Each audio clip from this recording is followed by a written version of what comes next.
blessed Sunday to us.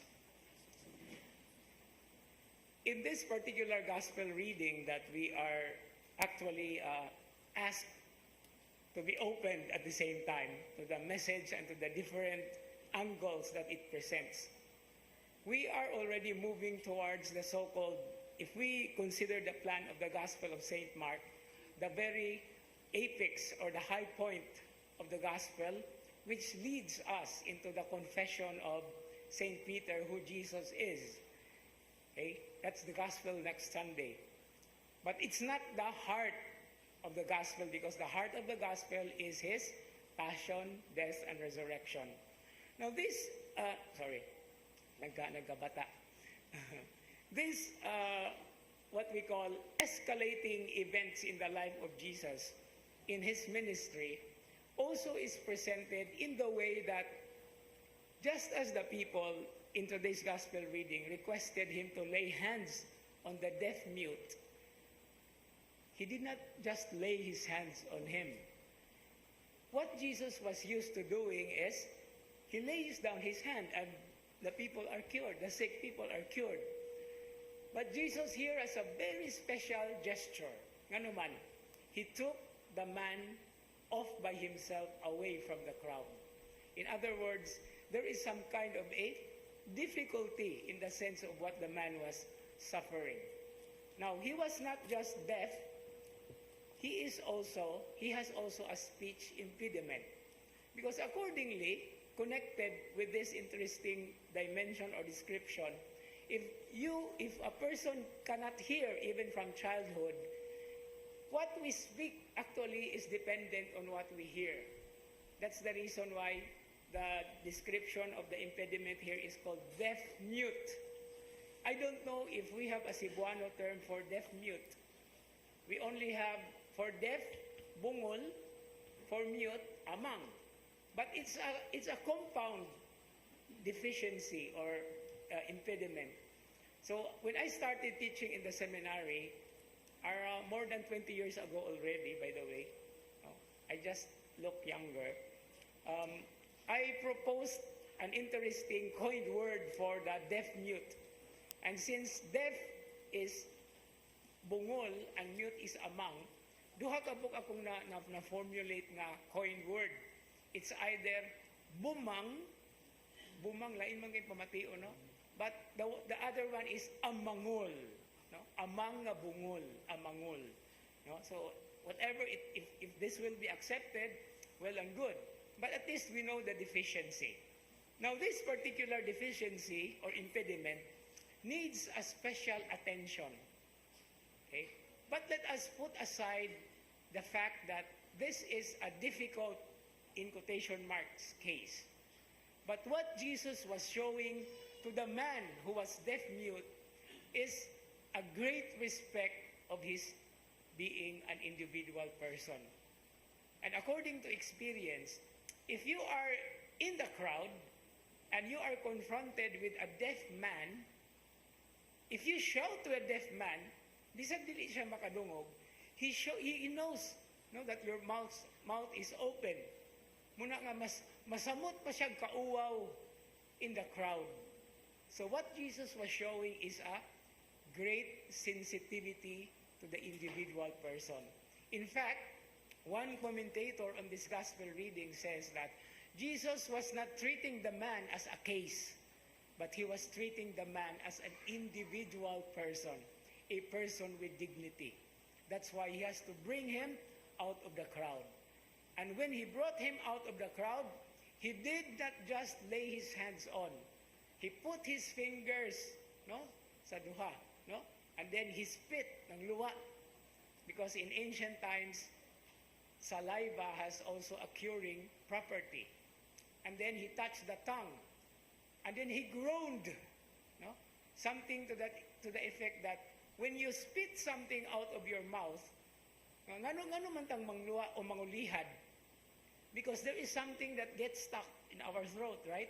So we want to drive that out. So Jesus was actually mimicking or imitating that.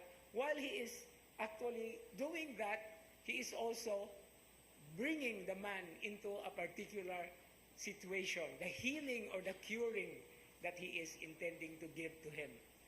And so, with the beautiful word, Aramaic word, ephata, which means be open, the man regained his status, no? his health. He actually spoke plainly. Now, one commentator said, what did the man say? No? And then the answer is, it was not important anymore, basta ang importante na ayos siya. And this is also the same thing that is happening to us. Everything that we feel sometimes like an impediment, of course, we need to be respected as individuals, right? I think that is always true. That's the reason why we need private consultations or something to that effect.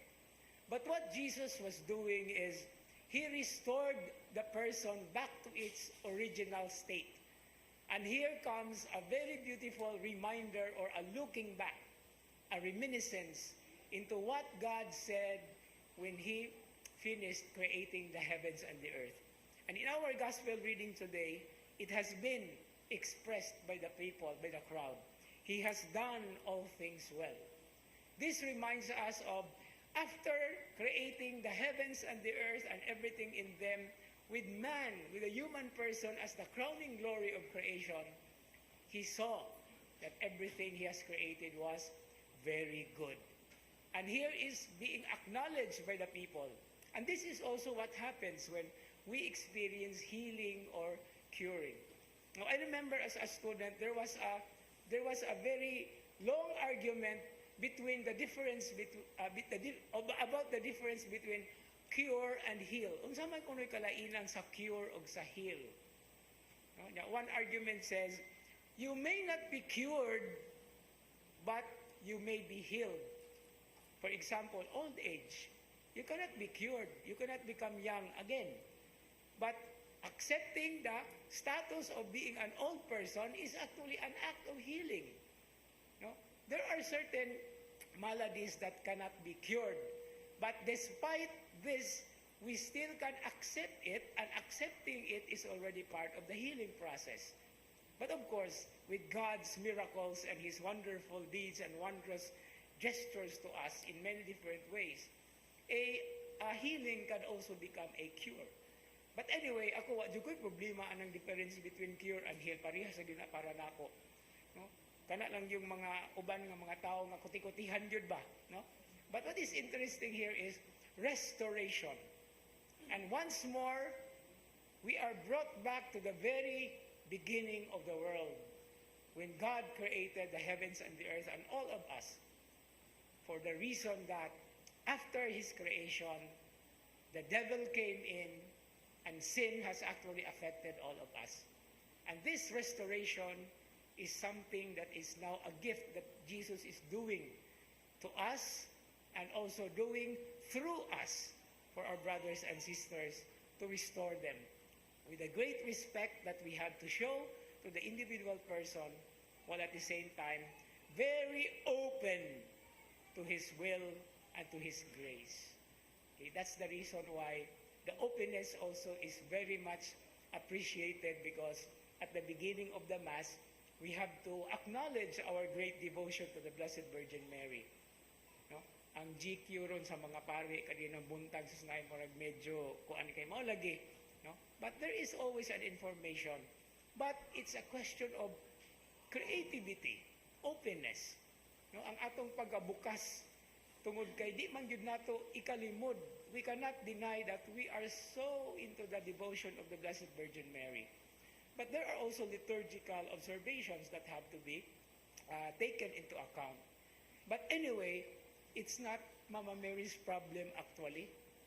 Mama Mary would be very, very happy, because as a mother, she shows her son to the world. No? My classic argument to that, nakakita na ba maglarawan ni Mama Mary nga si Jesus na asloyo? Wala. She always shows her son to us. And even in this point of time in our celebration, she is with us. That's the reason why di gid nato makakalimtan, di nato mataligaman, because her presence is always in the here and now, being the mother of Christ, being the mother of the church, and being our mother. And her motherhood is also another step towards the restoration of all humanity back to the bosom of God, where we belong and where we came from. And so as we continue this Eucharistic celebration with gratitude, and at the same time, with a sense of respect that we have to give to our brothers and sisters, let this be a day of grace, a day of restoration, a day of cure, and a day of healing. Amen.